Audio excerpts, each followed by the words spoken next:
Hello everyone, and here I am again.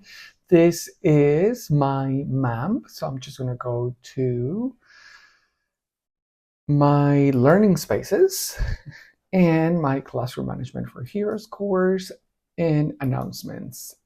I'm going to add a discussion, so I'm going to call it Generico tests. And you can see that the Generico widget is here. Is really excited to see that it shows, because that means that I did it correctly.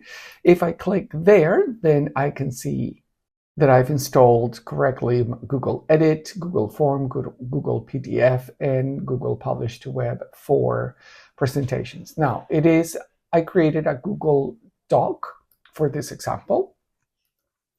My Generico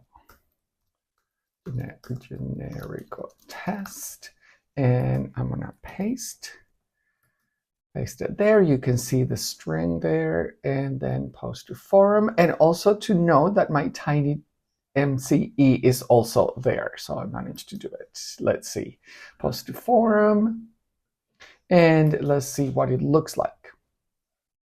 And so here is my Generico test. Let's check. I created this Word G document for this example. So hello everybody, this is my test to check Generico widgets work well on my MAMP. Okay, thank you very much and see you soon.